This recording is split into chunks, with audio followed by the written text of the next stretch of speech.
ẹni táwọn wí ti dé ẹni táwọn wí ti dé ẹni táwọn wí ti dé sẹ́ ẹni táwọn wí ti dé ẹni tá ń sọ̀rọ̀ rẹ̀ lọ́wọ́lọ́wọ́ táriwo gbalẹ̀ gboko àwí koko àwí koko àwí koko àkàndá ọ̀rọ̀ kó máa yé lọ́wọ́ àwí koko àkàndá ọ̀rọ̀ ẹ máa gbọ́ wa lọ. ẹni táwọn wí ti dé ẹni táwọn wí ti dé ẹni táwọn wí ti dé sẹ́ ẹni táwọn wí ti dé ẹni tá ń sọ̀rọ̀ rẹ̀ lọ́wọ́lọ́wọ́ táriwo gbalẹ̀ gboko àwí koko ó dé àwí koko àwí koko àkàndá ọ̀rọ̀ gbogbo ayé ló ń gbọ́ àwí koko àkàndá ọ̀rọ̀ ẹ máa gbọ́ wa lọ ètò túmọ̀ gbọ́ wa tó tún nítumọ̀ gbogbo ayé ló ń gbọ́ àkàndá ọ̀rọ̀ ẹ máa gbọ́ wa lọ sọ̀rọ̀ ọlọ́gbọ́n kápákó òkun yọ gbogbo ayé ló ń gbọ́ àwí koko lójú ọlọ́rọ̀ ẹ máa gbọ́ wa lọ gbọ́dọ̀rọ̀ máa gbọ́ kí lọ́lọ́rọ̀ ó dẹ̀ ṣe gan ayé ló ń gbọ́ àṣà ìmọ̀ ẹ máa gbọ́ wa lọ current affairs ọmọ ayé ló ń gbọ́ ọ̀rọ̀ tó ń lọ ní ìgboro ẹ máa gbọ́ wa lọ kódà tó fi lórí àwọn òṣèlú wa ọmọ ayé ló ń gbọ́ ìtàn ẹ máa gbọ́ wa lọ ìtàn àgbọ̀n fi kọ́gbọ́n ọmọ ayé ló ń gbọ́ lórí ètò Awíkókó ẹ máa gbọ́ wa lọ àṣà ìmọ̀ ọmọ ayé ló ń gbọ́ ìjìnlẹ̀ ọ̀rọ̀ lóríṣiríṣi ẹ máa gbọ́ wa lọ lẹ́yìn àdìsí mo gbọ́ ní tèmi o. ọ̀daràn mọ́ra já Dùmóyè ń bẹ lẹ́wọ̀n ajá Dùmóyè tó ń padì aládìẹ jẹ́ ńlé ọ̀daràn mọ́ra ńlá ni àkàndá mo kí gbogbo ọmọ kóòtù òjìrè bí pẹ̀tún kúrẹ́dẹ́ àkókò yìí ọ̀tún ọ̀tún lọ́jọ́ yọ ọ̀tún ọ̀tún làá bá gbà ọ̀tún ọ̀tún ni wọ́n máa bá yín ọ̀tún ọ̀tún lẹ́yìn rọ̀ máa bá mi àkàndá ọ̀rọ̀ Awíkókó ló kọ́ mi fẹ́ni tó ẹ̀ṣẹ̀ ń wò mí fún ìgbà àkọ́kọ́ ìbànújẹ́ òní kan yín nbí òní kan lé yín àtàwọn àtẹ̀yìn kájọ fà ìkú dẹ́gbẹ́ra well ọ̀rọ̀ kan ní lọ káàkiri àsáwọn àgbà náà mọ̀ ṣe bẹ́ẹ̀ lórí ìtàkùn ayélujára láàrin àwọn tí a rí gẹ́gẹ́ bí ọ̀gá wa bó tiẹ̀ jẹ́ pé Ọlọ́run lọ̀gá gbogbo wa but still ẹni tó pè èèyàn jókòó ṣàlàyé nǹkan fún tàbí kọ́ọ̀yàn lẹ́kọ̀ọ́ nìkan kọ́ lọ̀gá ẹ̀ aṣọ tá a dá fẹ́ẹ́gún aṣọ tá a bá lára eégún tí eégún ni ẹnikẹ́ni tó bá ti síwájú ẹni nínú nǹkan ọ̀gá la pè wọ́n. ọ̀kan nínú àwọn bàbá wa tó tún jọ̀gá wa Lérè Ṣítù àwa gbókọ̀ wọn rí ni mi ẹ̀sẹ̀ rí wọn for the first time so mi ò mọ̀ bóyá bá wọn pàdé ní BCOS nígbà yẹn I mean bóyá gbọ́ ètò wọn then láyé ìgbà tí rédíò tí pọ̀ láyé BCOS láyé ìgbà táwa náà wà nìbàdàn because ọ̀gá bá dé ojú adé náà sọ̀rọ̀ nípa wọn wọ́n sọ̀rọ̀ 1982 wọ́n á gbé 1982 yẹn primary school láwa ó 1982 lásìkò ìjọba Shehu Shagari so now ọ̀rọ̀ lọ́wọ́ ṣe bí ọ̀rọ̀ láàrin ọ̀gá Lérè Ṣítù àti ọ̀gá Yẹmí Ṣóhùndé Jìgàn Àkàlà ló ṣẹlẹ̀ láàrin wọn orí ètò Àgbàlẹ̀tù ni ọ̀gá Lérè Ṣítù lọ Àgbàlẹ̀tù náà ni ó invite wọn bó ṣe invite mi náà níjó ní nínú ọ̀rọ̀ tí ọ̀gá Lérè Ṣítù ń sọ bó tiẹ̀ jẹ́ pé mi ti láǹfààní láti jókòó tì í mo gbọ́ fírí mo dẹ̀ gbọ́ ti ọ̀gá mi bá dé ojú adé náà fírí explanation tó kọ ẹnu Yẹmí Ṣóhùndé ni mo ti gbọ́ òun là ń bọ́ fàfà ìdígi làbá ni mo máa fi ṣe agbọ́rọ̀ díẹ̀ lẹ́nu Lérè Ṣítù agbóyè tó kù lẹ́nu Yẹmí Ṣóhùndé máa wá sọ ìhà tí èmi kọ sí àti nǹkan tó máa ń bírú ọ̀rọ̀ bẹ́ẹ̀ kí ló fà á ọ̀gá Lérè Ṣítù ní òun lòún kọ́ Yẹmí Ṣóhùndé níṣẹ́ Yẹmí Ṣóhùndé ní kì í sọ̀gá òun tọ́bọ̀ pálẹ̀yẹ lọ́kà òun níṣẹ́ so pé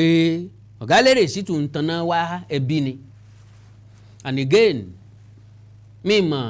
ńgbà tí èèyàn ò tọ́mọ ò forúkọsílẹ̀ lọ́dọ̀ èèyàn kó gba fọ́ọ̀mù pé mo fẹ́ kọ́ṣẹ́ tá a ṣe freedom fọ́mọ ká fún sàtífíkẹ́ẹ̀tì ọ̀pọ̀lọpọ̀ àwọn èèyàn ló máa ń gbéraga wọ́n bá ti déjú kámẹ́rà kò sí tí wọ́n ò lè sọ ọ̀rọ̀ ń fẹ́ dìjà láàrin Òkèlè àti Sanyẹ̀rì púpọ̀ nínú àwọn tó máa ń ṣe interview fún wọn náà máa ń dájà sílẹ̀ láàrin àwọn èèyàn púpọ̀ nínú wọn ọ̀pọ̀lọpọ̀ question tí ó yẹ kéèyàn ó béèrè náà máa ń béèrè lọ́wọ́ àwọn èèyàn Òkèlè lòun kọ́ Sanyẹ̀rì níṣẹ́ tàbí òun ṣáájú Sanyẹ̀rì bẹ̀rẹ̀ wọ́n béèrè lọ́wọ́ Sanyẹ̀rì lu ọpọlọ ó ní bó bá sọ wípé òun lòun kọ́ níṣẹ́ tàbí òun bẹ̀rẹ̀ síwájú òun ó ní bẹ́ẹ̀ náà ló ṣe rí nìyẹn ó ló mọ̀ wípé kò lè mọ nǹkan tó ń sọ tì but òun tòun òun mọ̀ pé ìgbà báyìí lòun bẹ̀rẹ̀ to the best of my understanding àwọn statement yẹn ti create enmity láàrin àwọn méjèèjì báwọn respect ò sí fún ọmọ àwọn méjèèjì ó di bẹ̀rẹ̀ sí ní wúra wọn bákan gbogbo tó máa dájà lẹ̀ á ní láti béèrè lọ́wọ́ àwọn èèyàn because tá a bá dálẹ̀ tán ní láǹfààní àti bá wọn parí ẹ̀ ok ẹ má jẹ́ kí n làágùn jìnnà kí n má fún yín ní gbódídí sán kí n má jẹ́ kí àkàwé mi ọ̀pọ̀ ju n tí mo fẹ́ sọ gangan lọ ẹ gbọ́rọ̀ lẹ́nu Lérè Ṣítù. Yẹmí Ṣóǹdé wọ́n nítorí ọjọ́ Òrègùn la fi ń ṣoore. ẹ gbọ́rọ̀ báyìí o wọ́n nítorí ọjọ́ Òrègùn la fi ń ṣoore Yorùbá sì ní bó orí bá fẹ́ wọgbó Èrègùn la fi fà padà. mi tiẹ̀ mọ̀ bó ṣe níjọ́ tí mo kọ́kọ́ rí Yẹmí Ṣóǹdé mo ní tani mi ò tiẹ̀ kí n nífẹ̀ẹ́. ẹ gbọ́ nǹkan tí bàbá yìí sọ wọ́n ní ta làwọn ò tiẹ̀ kí n nífẹ̀ẹ́ meanwhile èèyàn méjì ni mo ti gbọ́rọ̀ lẹ́nu wọn nísìnyí tó ti sọ wípé àwọn náà ni wọ́n máa ń help àwọn èèyàn àwọn náà máa ń ba ayé àwọn èèyàn yẹn jẹ́ sorry allegedly o gẹ́gẹ́ bí nǹkan tí wọ́n sọ o a máa gbọ́ wìnrin ẹ máa gbọ́ wìnrin lónìí o wìnrin lẹ́nu àkàndá àwẹ̀ kò ń kó ẹtẹ́ sílẹ̀ dáadáa. introduce ara rẹ̀ òun ń ṣe forestry àbí nǹkan ní University of Ibadan ó ní mo máa ń like program mi gan mo ní are you interested in this job ó lóun ní interest ó ní bọ̀ tíṣẹ́ ti máa ń pọ̀ nínú ọgbà ẹ̀kọ́ kan òun fẹ́ máa wá bí o òun kàn máa like bẹ́ẹ̀ ṣe máa ń ṣe program yìí o ìgbàṣẹgbà ò ṣá o. now pẹ̀lú narrative ọ̀gá Lérè Ṣítù ó ní Yẹmí Ṣóǹdé rí òun pé àwọn máa ń like yín máa ń like program yín o lo and behold tí kì í bá ṣe gbogbo wa majority wa náà ló máa ń láwọn èèyàn tá a máa ń wò gẹ́gẹ́ bí àwòkọ́ṣe tí wọ́n máa ń dùn bọ́n ṣe nǹkan tá a máa ń fẹ́ fìwà jọ tàbí fi ìṣe jọ kò sẹ́sẹ̀ nínú yẹn tẹ̀yìn bá wá approach èèyàn pé mo like bẹ́ẹ̀ ṣe ń ṣe o kò túmọ̀ sí wípé onítọ̀hún ti mú èèyàn lọ́mọṣẹ́ sonítọ̀hún lè pè èèyàn lọ́mọṣẹ́ well onítọ̀hún ò yẹ kó pè èèyàn lọ́mọṣẹ́ ó yẹ kó fààyè lẹ̀kẹ́ ní yẹn gangan pè ń lọ́gàá òun yà torí tá a bá ti dàgbà kọjá bàǹtẹ̀ onírù ọmọ ẹni là á bọ̀ fún àwọn nǹkan kan ò tọ́ sáwọn àgbà lẹ́nu and again ọ̀rọ̀ tí bàbá ìwà ń sọ nísìnyí sanfẹ́ fi gba star ni ṣé wọn mọ̀ wípé ayé ti kó láyé tá a máa ń rá bàbá fún èèyàn tá a mọ̀ pé wọ́n máa help wa láti wọ rédíò àbí nǹkan kan ayé yẹn ti kọjá lọ ayé social media láwọ ayé ibi tó ọmọ kékeré ti máa wọ́ọ̀ṣì àgbàlagbà lórí social media tó máa sọ àgbàdẹ tí ò jẹ́ nǹkan kan mọ́ lórí social media tó máa dismantle àgbàlagbà bá sọ̀rọ̀sọ̀rọ̀ kan náà ti fèsì èmi náà bẹ́ẹ̀ rí mo dẹ̀ sọ fún wọn wípé to God be the glory kí wọ́n má jẹ́ kí n pa kárí àwọn o mo sì nígbàgbọ́ pé wọ́n jókòó jẹ́ láti ìgbà náà torí Ọlọ́run wọn ò dún pínpín mọ́. nìkan ṣẹlẹ́dẹ̀ ní pàkọ́ bá a ṣe bẹ̀rẹ̀ iṣẹ́ nìyẹn gbogbo aṣọ kọ́lá àṣà lórùn délé n tó kàn dàbí ẹni pé kò mú kí àárín wa ó gún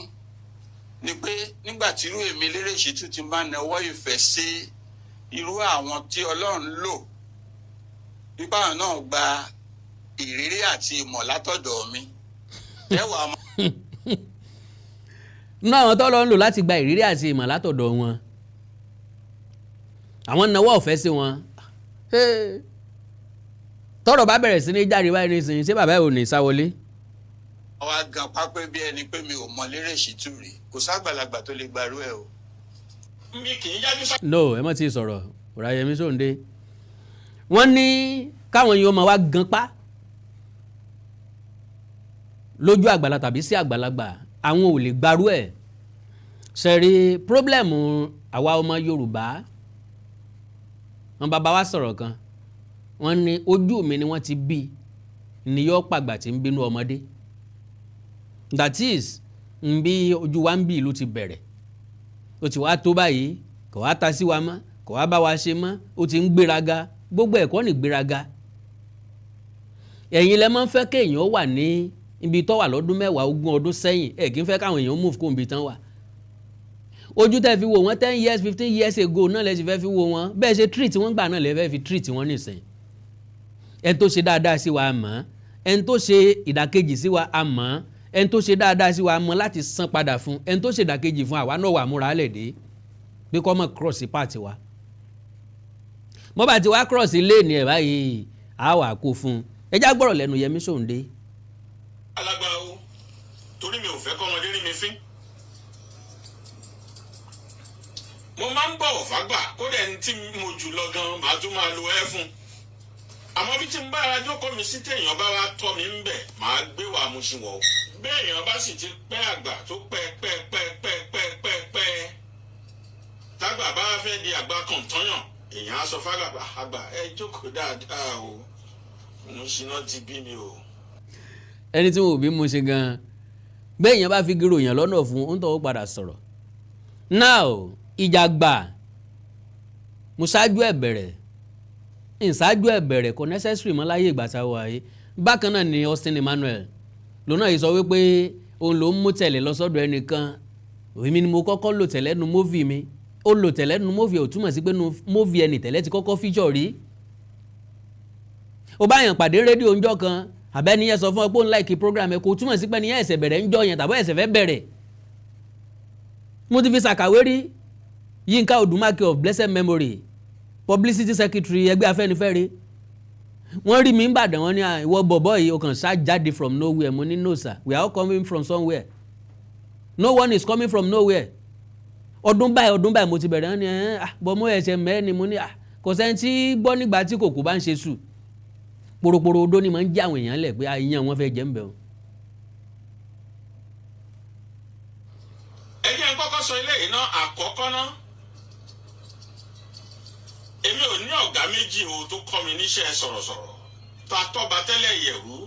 afún ọtán ọmọ ọ̀pálẹ́yẹ onírùgbọ̀n bí àgbà ẹ̀sìn mùsùlùmí ọ̀pá kòròkò tí ń yágẹ̀ ẹ̀bá ọ̀nà èmi ò kọ́ iṣẹ́ sọ̀rọ̀sọ̀rọ̀ lábẹ́ ẹnikẹ́ni ju tọ́ba ọ̀pálẹ́yẹ lọ mo sì ti lo ọdún 6 ní OGBC lábẹ́òkúta kí n tó wá sí BCOS ńbàdàn. that is ngbà tán dé BCOS náà tó mọ lérè sítù that was after 6 years tí wọ́n ti ń tẹ̀lé tọ́ba ọ̀pálẹ́yẹ tí wọ́n ti ń jọ ń ṣe program lórí rédíò tán ti ń dá program ṣe fúnra lára wọn. so after 6 years kẹ́nìkan ẹ̀sẹ̀ sọ pé òun ló ń kọ́ èèyàn kan níṣẹ́ ó máa rí bákan lára èèyàn náà àná ẹni tó sọ gangan kí ló ń gangan fẹ́ mú jáde problem mi nìyẹn kí lẹ́ni yẹn gangan fẹ́ kí ló fẹ́ pick out kí ló fẹ́ jẹ́ ká mọ̀ ń bẹ̀ kí ló fẹ́ jẹ́ ká rí ń bẹ̀ because kò necessary ní these days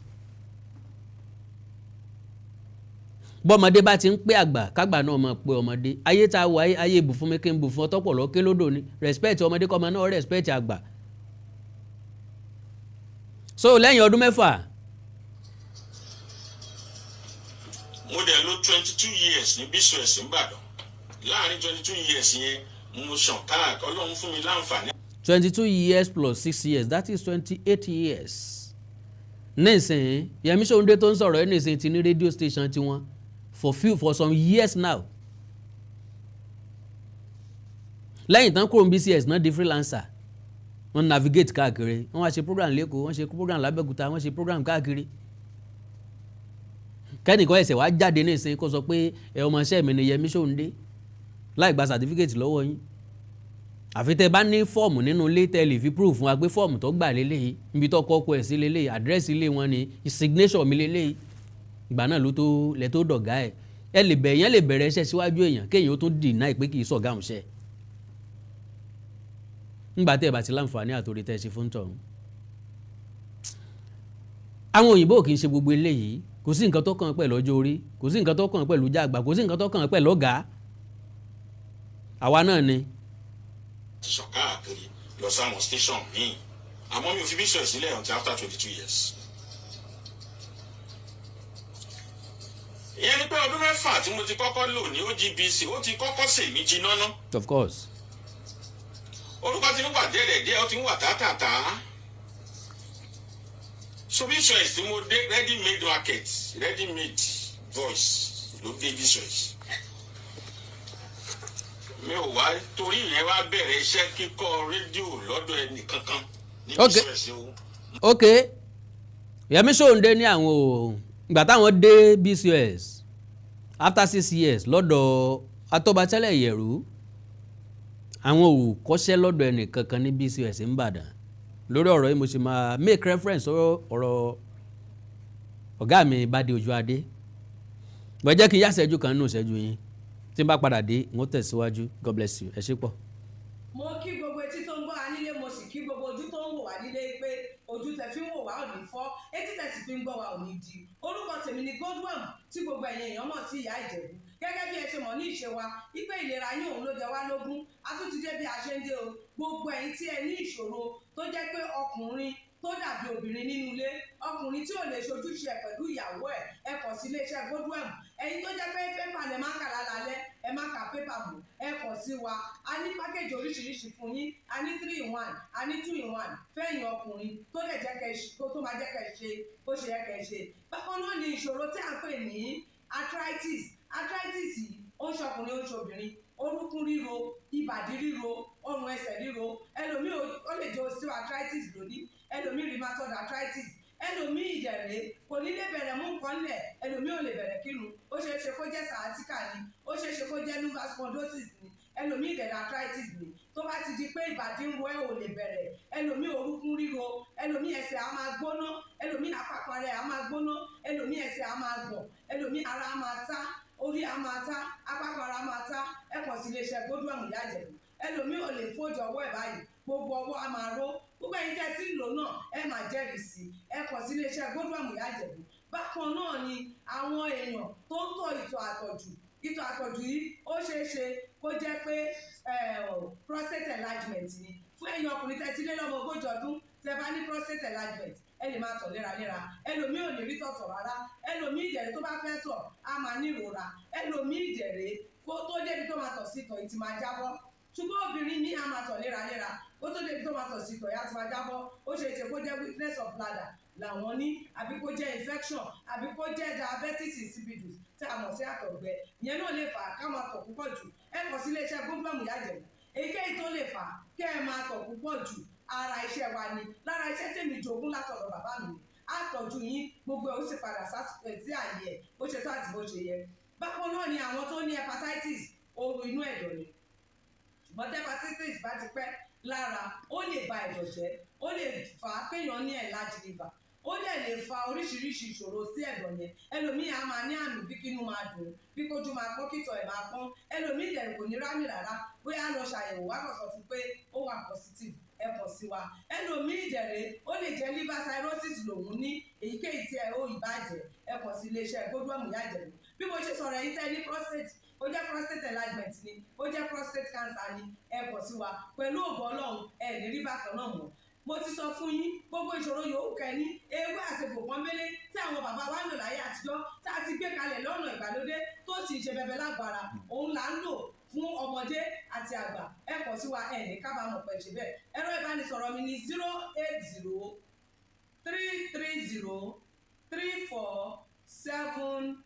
080-330-34777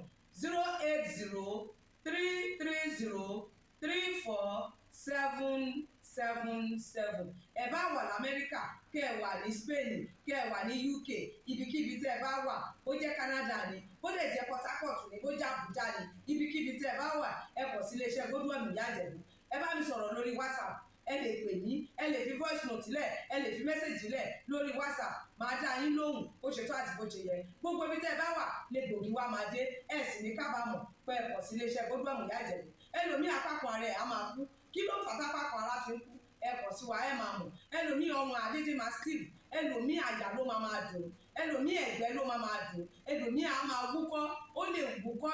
kókó ti wà lẹ́nu ẹ̀ tipẹ́tipẹ́ tí ò sì ní lọ. Ẹlòmíì ìdẹ̀rẹ̀ ó máa ní ìṣòro àti breathe in oxygen, breathe out carbon dioxide. Á máa ní ìṣòro, á máa ní kàtà gbogbo ìgbà. Kí ló ń fà? Ó ṣeé ṣe kó jẹ́ asthma ni, ó ṣeé ṣe kó jẹ́ bronchitis, ó dẹ̀ ṣeé ṣe kó jẹ́ pneumonia cough ìwọ ní. Tó bá ti kàn sí wa, èyí tó bá jẹ́ nú ẹ̀ ló máa determine irú egbògi tá a lè kẹ́ra láti lè ṣe wa. Ẹ ṣe mọ̀, mo ti sọ fún yín o, ẹ̀rọ ìbánisọ̀rọ̀ wa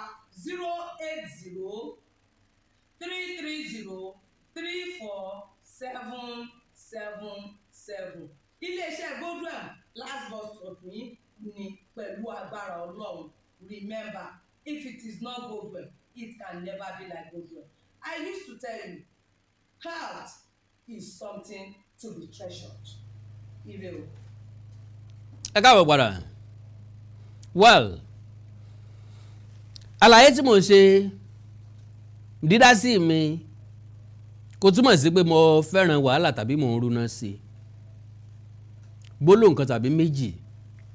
tí ó ṣe ọ̀pọ̀lọpọ̀ èèyàn láǹfààní àbáwọn tí tó ń bọ̀ lẹ́yìn tàbáwọn táwọn èèyàn kan ti gbàbẹ́ wọn kọjá rí tàbí gba ọ̀dọ̀ wọn kọjá rí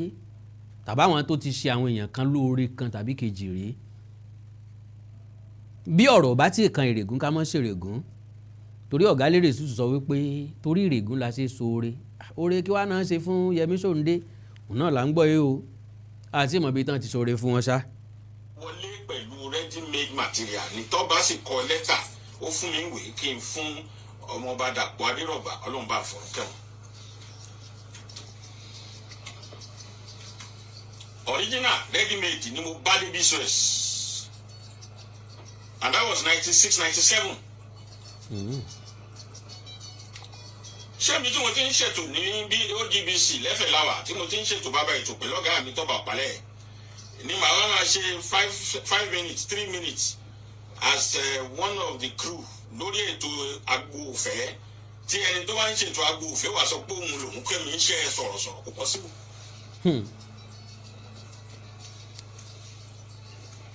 kàkà bẹ́ẹ̀ ó tún fi wá boost the program ni pé ready made market ni wọ́ èmi ń ṣe ẹni tí tó wá kọ́ṣẹ́ lábẹ́ eléré ìṣítù láyé. àmọ́ ọ̀gá mi ni o tó ṣáájú mi bẹ̀rẹ̀ iṣẹ́ rédíò àmọ́ mi ìkọ́ṣẹ́ lábẹ́ ẹ̀. Ẹ gbọ́ nǹkan tí mo sọ lẹ́ẹ̀kan ẹni tó kọ́ èèyàn ṣẹ́ nìkan kọ́ lọ̀gá ẹ̀ bẹ́ẹ̀ bá béèrè lọ́ọ̀ mi ní ìsìnkú ta lọ̀gá mi màá ní Gbénga Adébóyè ǹjẹ́ mo kọ́ṣẹ́ lẹ́yìn Gbénga Adébóyè rí no bọ̀ mo rí ọ̀pọ̀lọpọ̀ nǹkan pick lára Gbénga Adébóyè kì í ṣe pé ó pè mí jókòó kì í ṣe pé mo tẹ̀lé lẹ́yìn rí kì í ṣe pé mo jọ́mọ ṣẹ́ rí ṣùgbọ́n mo rí pé mo pick many things lára ẹ̀ tó dẹ̀ ń ṣàǹfààní fún mi títí dọ̀la. So now bájábá ti wá ń sábẹ́. àlẹ́ yẹn mo kọ́ṣẹ́ lábẹ́. by the time tí máa dé bí Suez mo ti ṣọdún 6 lórí afẹ́fẹ́.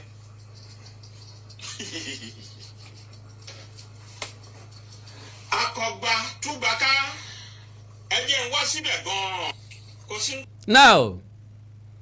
ta ni wọ́n pè ní akọgba túbàká àgbẹ̀ tó fẹ́ lọ sóko ó fẹ́ lọ rí kọbì ṣùgbọ́n ó fẹ́ràn tábà mímu kó tó bẹ̀rẹ̀ ẹsẹ́ ó lágolo tábà yóò máa golo tábà ẹ̀ jáde yóò gbà lórí pẹ́pẹ́pẹ́ yóò sì yóò fi nǹkan ẹ̀ sápò padà ó ti fin tábà ẹ̀ tán ó bẹ̀rẹ̀ ẹsẹ́ bí akúra ó ti kọ́ dórí igba ó wá ní kóun ó nà yìn kóun ó fin tábà díẹ̀ sí kóun ó tó ṣiṣẹ́ ló bá wà pé ẹni ò rí tábà mọ́ ó wá rò pé ebè tó ń kọ kán inú ẹni tábà ń wà ó tú káàkiri kò rí ó tú kejì kò rí ó tú kẹta kò rí àṣẹlẹ̀ ìtọ́ kọ́kọ́ kọ náà lágolo tábà ti bọ́ síbẹ̀ ó sì tú dé orí ìtọ́ kọ́kọ́ kọ ni wọ́n fi ń pè ní akọgbàtúgbàká ta la fi wé ó náà lẹni tó ṣe nǹkan dáadáa tó fọwọ́ ara ẹ̀ bàjẹ́ bó bá jẹ́ pé lóòótọ́ lọ kọ́ yàn ń ṣẹ́ lóòótọ́ lọ ṣàǹfààní fún yàn lóòótọ́ lọ ṣoore fún yàn lóòótọ́ lọ ràn yàn lọ́wọ́ bó bá ti ṣìrègùn láì tí ìtásíkò regùn ń tá àṣìrègùn fún lẹ́ni tí ò mú oore bó ká mọ judge èèyàn from distance ń pé ẹ ó rí mi lọ́ọ̀kan kò kí mi àbí ńgbà tó fẹ́ kọjá lọ́dọ̀ wa ó sì lọ wá ní glass òkè ńgbà tèmi àti ọ̀jọ́ ní bísínẹ́sì èwo làbọ̀rọ̀ calculate ẹ̀ bẹ́ẹ̀ ń ṣe pé àjọ pàdé àjọ fàyà kínyà mi ò kí ọ ó dìgbà tá a bá jọ pàdé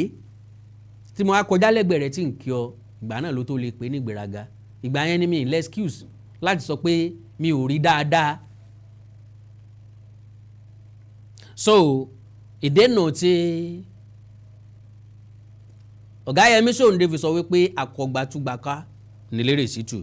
ó burú bẹ́ẹ̀ kéèyàn máa wá public sympathy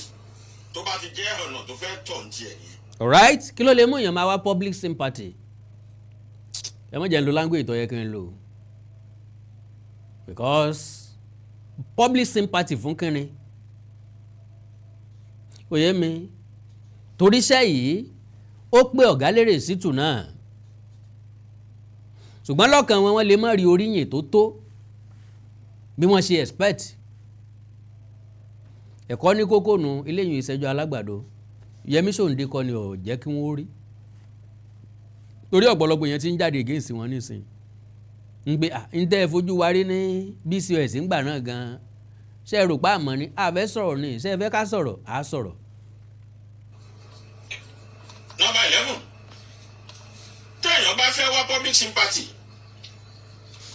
kò sí tó burú ń bẹ̀ tó bá ti jẹun tó ń fẹ́ ṣe nìyẹn tiẹ̀ àmọ́ tó bá fẹ́ wá public sympathy má torí ìyẹn máa fẹnu bà tàwọn èèyàn jẹ́ táwọn èèyàn bá wá jáde fún ẹ tó sọ ohun tí wọn náà ń ṣe ń kọ́ a wà bẹ̀rẹ̀ sí í lé nìkan èjì ọ̀pọ̀lọpọ̀. ìyẹn ló dàbí ẹni tí ó ń wá ẹni tí ìyá rẹ̀ jẹ lówó lọ àbí ó ń wá ẹni tó jẹ ìyá rẹ̀ lówó lọ òun náà pàdé ẹni tí bàbá ẹ̀ jẹ lówó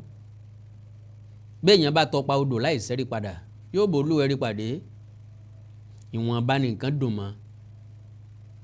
ọ̀pọ̀ tó mọ ìtàn yẹn mọ̀ àmọ́ ẹ jẹ́ ń pápírí kí n ra pápírí lágbájá ó ṣe lóore tàmẹ̀dù ó ṣe lóore làkàṣègbè ó ṣe lóore ó ṣe wá jẹ́ lágbájá tàmẹ̀dù tàkà làkàṣègbè yẹn gbogbo wọn ló kàn ṣe ó dẹ̀ yẹrẹ ẹ̀ wò náà nígbà tí ìṣe kórè gbogbo wọn yí dànù á ti ẹ̀rí lágbájá àbí tàmẹ̀dù àbí àṣàrí kan nù wọn tí ó mọ̀ rí. of course. àmọ́ tó o bá ti ń ràn yàn lọ́wọ́ tó bẹ̀rẹ̀ sí ràn wọ́n lọ́wọ́ tó bá tó àsìkò ìwọ náà ló padà lọ ṣọ̀tẹ̀ wọn lẹ́yìn bó o ṣe fẹ́mi náà. wow ọ̀rọ̀ nù o bá tásìkò tó ti ràn yàn lọ́wọ́ ìwọ náà ló padà lọ ṣọ̀tẹ̀ wọn lẹ́yìn ṣe bó o ṣe fẹ́mi náà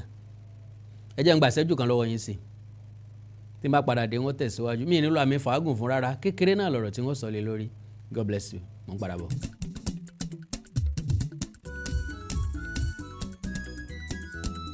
Holy Mary ní ẹ máa bọ̀ o fún gbogbo nǹkan tó jẹ́ spirituality l'Amẹ́ríkà ní London ní Europe pátá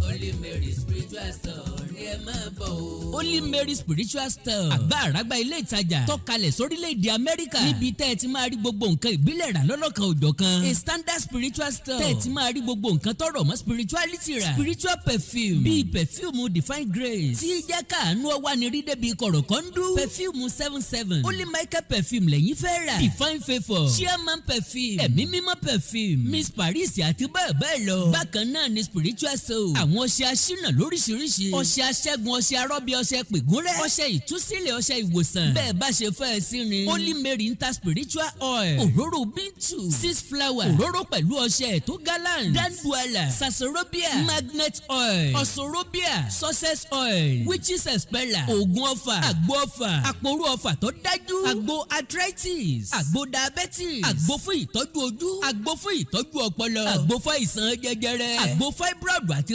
bẹ́ẹ̀ lọ kò sí ní tẹ́ fẹ́ nílẹ̀ káàárọ̀ òjíire tí ò sí ń bẹ̀ ìgbà lóríṣiríṣi ìgbà ajé ìsásùn ìkòkò àwo sóbí odó pẹ̀lú ọmọ odó ewé ọmọ gbogbo nǹkan celestia gbogbo nǹkan kérúbù àti sẹ́ráfù bíbélì ọ̀kan òjọ̀kan ìlú ìbílẹ̀ Yorùbá bíi gángan ìyáàlù bàtà agogo ṣẹ̀kẹ̀rẹ̀ àti bẹ́ẹ̀ lọ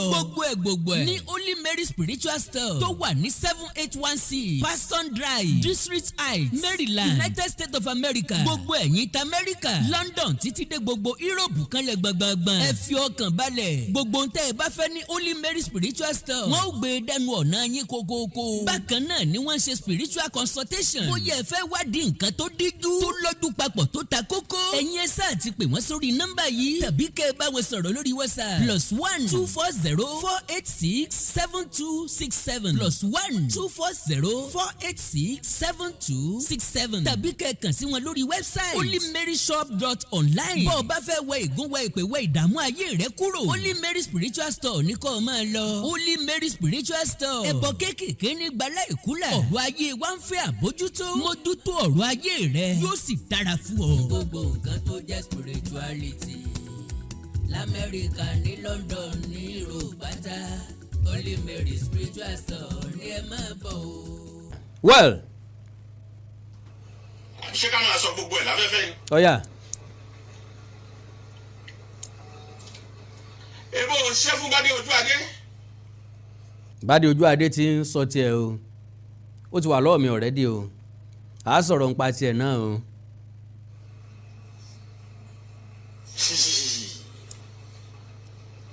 àbọ̀ ṣe fún Ṣèwà Owódélé ní Soul FM ni. bọ̀dá mi nù. ọlọ́pàá mọ̀ lọ́wọ́ mẹ́. wow. akọgbàtúgbàká. àbọ̀ ṣe fún Fẹ́rànmi Babalọ́lá tó fún ẹ ní jíngù IBEDC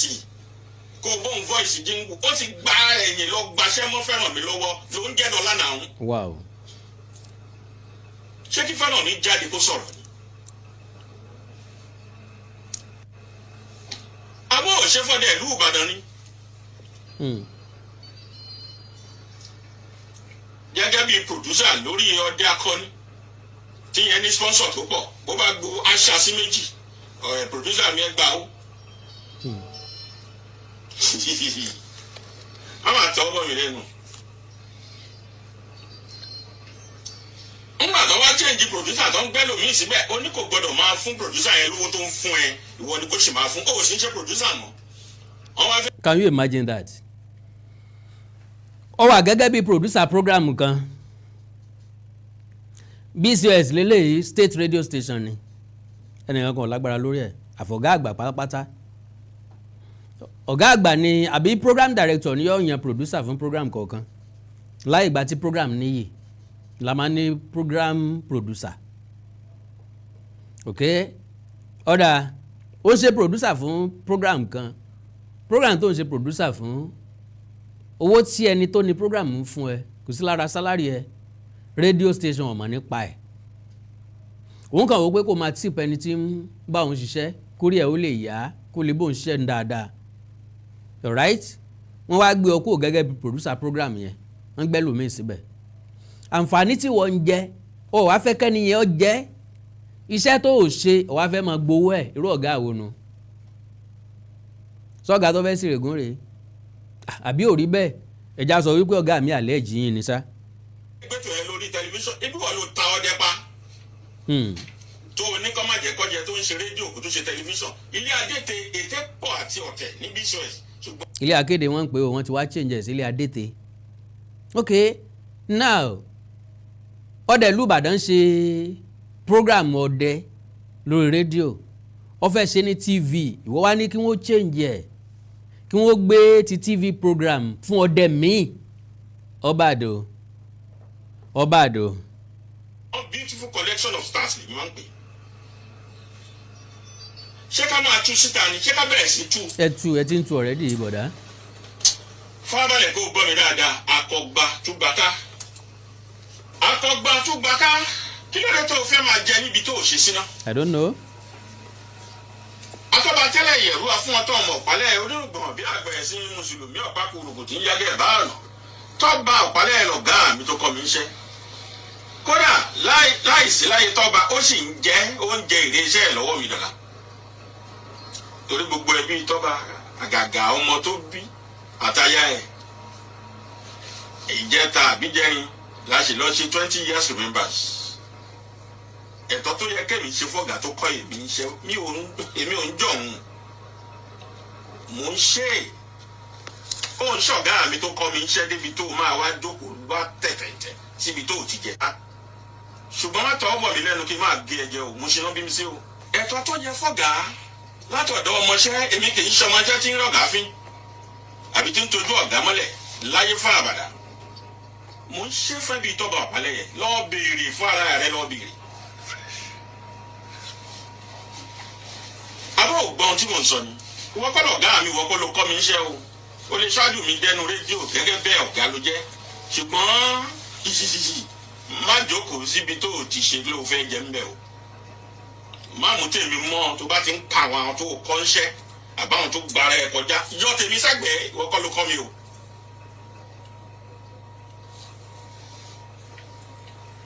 ìdè tí mo dé sí BCOS tí mo ní ọ̀dọ́ orí prógráàmù ẹlẹ́dí ṣe kọ́kọ́ ṣe ẹ̀ka alẹ́ ń bí 4 or 5 minute segment ṣé bí lọ́jọ́ kejì ni mo bẹ̀rẹ̀ àjòláwà request program lẹ́yìn ìgbà náà láàrin ọ̀sẹ̀ mo ń ṣètò bíi 6 mẹ́sàn-án láàrin ọ̀sẹ̀ àti AM àti FM ó mọyé èrò tó Ọlọ́run ti lò ẹ́ fún tó jẹ́wọ́ ló já wọn bọ́. wow. bẹ́ẹ̀ bá dé meeting tẹ́ mo ń ṣe postmortem ibẹ̀ ló ti ń bẹ̀rẹ̀ ọ̀tẹ̀. ilé akéde oríta Abáṣọ̀run ní Màkó ètò kan wà tí mo máa ń ṣe mo ti sọ rí. ó ṣẹlẹ̀ lẹ́tọ̀ náà láago 9 sí aago 12. mo sọ lórí rédíò yìí mo láwọn kan wọ́n di pàǹpá láti gba ètò yẹn lọ́wọ́ mi torí wọ́n mọ̀ wípé ètò tó kí jù tí mo máa ń ṣe nìyẹn. ọ̀tẹ̀ wà ní rédíò o tí mo ṣe program kọ́ dẹ̀ ní listener tó pọ̀ káwọn èèyàn kan dẹ̀ sọ wípé táìmù yẹn gangan làwọn fẹ́ torí pé àwọn gangan ò lè dá irúgbìn fún wọn ò lè dá roko mọ́rúgbìn kó dàgbà kó méso tiẹ̀ wá irúgbìn tó ti gbìn tó ti méso wá ni wọ́n fẹ́ máa ká èso rí ẹ̀ ó pọ̀ káàkiri rédíò nígbà yẹn bóyá àwọn ò ṣe mọ́ ní ìsín o ojúmọ́ rí i. àtúgbàká ibò wà ní àwọn tó dìtẹ̀ náà tá a bá ṣe bá a sọ̀rọ̀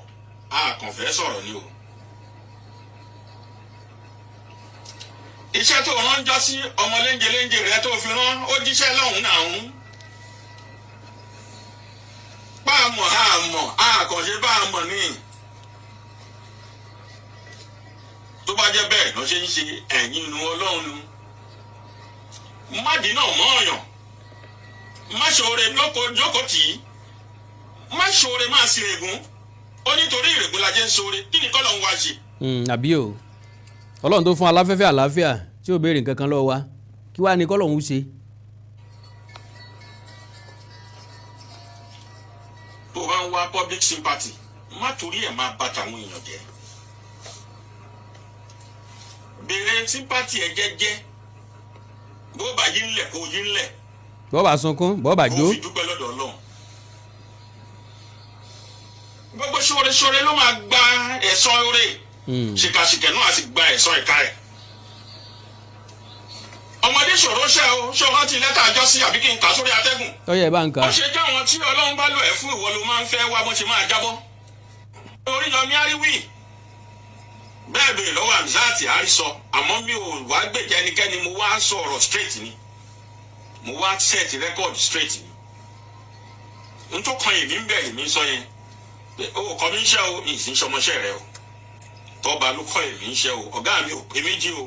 àmọ́ ọ̀gá ló jẹ́ torí ṣáájú mi lẹ́nu iṣẹ́ yìí àwọn ọ̀gá tó ṣáájú wa lẹ́nu iṣẹ́ àmọ́ wọn a sì ń fún wọn ní àpọ́nlé gan.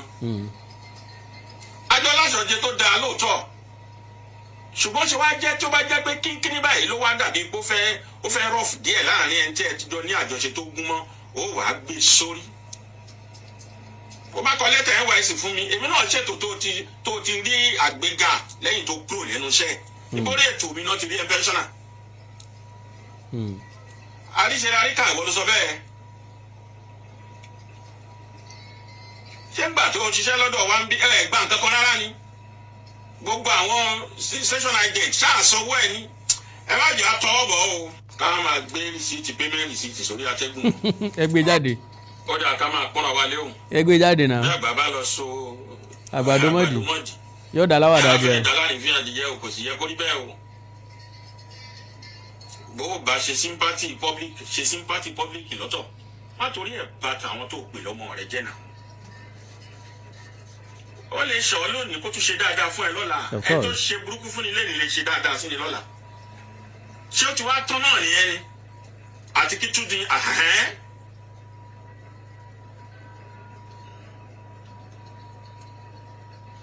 ẹja lọ jàmàlà ẹja lọ mọtì ìyẹn lórí kò sẹ́dá tó mọ̀lá o ẹja máa tẹ̀ ẹ́ jẹ́jẹ́ o kò sẹ́ni tí ò ní nítorí tó fi ń ṣe nǹkan kan o nígbà tá a yá wèrè àmọ́ tó bá ń kà wọ́n. well ajá tó rí ni tó ń jùrù tó bá rí ni tó ń gbó kò yẹ ká kópa tí ẹ bá já ó yẹ ká wò ó kí ló ṣe é kẹ́ni ń bí inú kí ló dé tájà fi ń gbó ebó ní ń jùrù sí alánà bó ní ń fò mọ́ni tí ń yọ̀ ọmọ ni tẹ́lẹ̀tẹ́lẹ̀ ìgbéraga kì í jẹ́ kọ́pọ̀ àgbàlagbà ó lè béèrè pé kí ni ń bí ọ nínú sí mi kí ni mo ṣe fún ọ ìgbà wo ni mo ṣe ọ ó yá sọ fún mi tó bá jẹ́ pé kí n tọrọ àforíjì wọ́n tọrọ àforíjì. ìgbéraga àti agídí ọkàn eegun orí àti kànrá àyà kì í jẹ́ kí majority wọn ó lè kí wọ́n lè ṣàkíyèsí. And again nbí iṣẹ́ ìjọba ìwọ̀n pé respect wà ń bẹ̀, ọ̀gá tó wà ní level kinní kan, àwọn ọmọ tó wà ní level kinní kan, respect wà láàrin wọn. Nbí iṣẹ́ tí respect tó wà òun náà ní iṣẹ́ ọlọ́pàá, iṣẹ́ ológun, bóyá sọ́jà, bóyá air force, bóyá navy, wà á ní superior, ó mọ̀ bọ superior ẹni, tí superior bá ní kó dúró sójú kan bẹ̀ ó dúró síbẹ̀. Kì í ṣe láyé social media yìí o, kò sọ́gá o, ọ̀gá tèèyàn yẹ̀yẹ́ lọ́pọ̀ o, ọ̀gá tèèyàn ọkàn ń kó lọ́pọ̀ o, kò dẹ̀ síbi tọ́gá kan ó ti mẹ́nìkan di. Àgùdà ọ̀jẹ́ lábẹ́ Gẹ̀ẹ́sì, iṣẹ́ ọ̀lẹ lọ̀lẹ́ ń jẹ. So ìyẹn kọ́ jẹ́ àmúrelé fún gbogbo àwọn ọ̀gá tán ríra wọn tán. èmi kúrò ń bẹ́ẹ̀ ní ìṣọmọṣẹ́ rẹ o torí ìwọ kọ́ ń tọ́ba ọ̀pálẹ̀ yẹ o torí ẹ̀ láà ṣe sọ bí lórúkọ rẹ o orúkọ ọ̀gá mi là sọ bí o. akọgbàtúgbà ká kí ló dé tó jẹ́ pé ẹni tó wà lẹ́dọ̀ rẹ àbí lẹ́gbẹ̀ẹ́ rẹ tó bá ń ṣe rere inú a máa bí ọ ó sì máa wá bí wọ́n ṣe wálẹ̀. inú máa ń ṣe bẹ́ẹ̀ báwọn. ó ṣe òtúrò pọ́mọ rẹ ń ṣiṣẹ́ lọ́dọ̀ Oríyọmí náà èyí tó ṣe ẹṣẹ́ kò ní kú bọ́mọ yẹn ni. Wow. bàbá tiẹ̀ bínú sọ ẹ̀ ká bínú tán ni. akọgbàtúgbà ká sọ́jọ́ tí mo kúrò lórí ètò tó dájú tí mo kúrò lórí ètò agbófẹ́ láago 12 tí mi ò rọ́kọ̀ tí mo fẹsẹ̀ rìn lọlé ní past 12 lóru tó dájú mi torí ìbínú àti ìlara tó ní yàrá tó fún yàwá ò ní súnbẹ̀ tí mo sì lọ pàdé àwọn amúrọ̀bà tí mo dọ̀bálẹ̀ sínú gọ́tà nínú omi gọ́tà ni mo dọ̀bálẹ̀ sí bóyá jọ́nà lẹ̀mí ọ̀tá mi ò bá ti lọ. ọmọọṣẹ́ rẹ̀ náà nù àbí ẹ lè jáde kò lè súnú yàrá ó wà force láti máa lọ lé by 12 o'clock lóru àṣà den tó bá jọ̀gà gidi ní kò yẹ kẹ́ ẹ sọ̀rọ̀. ìwọ sì wà nínú yàrá òun ṣe fàájì pẹ̀lú àwọn òun sì ń ṣe fàájì òun mọ́tì èmi sáré gbìdìgbìdìgbìdì àwọn olè yẹn ọpẹ́rẹ́tì ní aṣí mo sáré sínú gọ́tà mo dọ̀bálẹ̀ síbẹ̀ gbogbo rẹ́kọ̀dù fọ́n sójú títì torí ìṣẹ́jú 5. Following week mi wálé wá gbà nítorí mi last week ṣì wà lára mi ó wá lẹ́tà àjọ tí tó kọ ṣé ń gbé sáfẹ́fẹ́ ni ó má sì wà lọ́wọ́ mi. ẹ má jà tún nǹkan lẹ̀ bó bá tiẹ̀ ṣoore fún ni má sọ̀dọ̀ rẹ̀ lọ́lọ́run náà. ìwọ náà sì sọ pé nígbà tó wà ní ayé ojúkòkò rẹ pẹ̀lú bí nǹkan pọ̀. Can you imagine ẹgbẹ́ yóò gbádùn sọ ẹgẹ́ tó ṣe léyìí ojú kòkòrò ẹ̀ pẹ̀lú obìnrin pọ̀ ọ̀yà. kódà ọmọọṣẹ́ rẹ tó wí ọgbọ́n ó ní girlfriend tó wá àbí bí kò fẹ́ gbà wọ́n lọ́wọ́ ló mọ̀ ṣe. obìnrin gbé 6 ìwọ nìkan ló fẹ́ fẹ́ àwọn mẹ́fẹ̀ẹ̀fà. mi láìkẹ́ o. àbí o mọ gba àwọn girlfriend àwọn ọmọọṣẹ́ rẹ ni. balance ilé wẹ́rẹ́wẹ́rẹ́ ni òun mọ̀ ń. well akandọ́ra ogogo ṣe ó jọ bí eré kìí ṣeré o ó jọ bí àwàdà kìí ṣàwàdà gbogbo àwa tá a jọ gà lónìí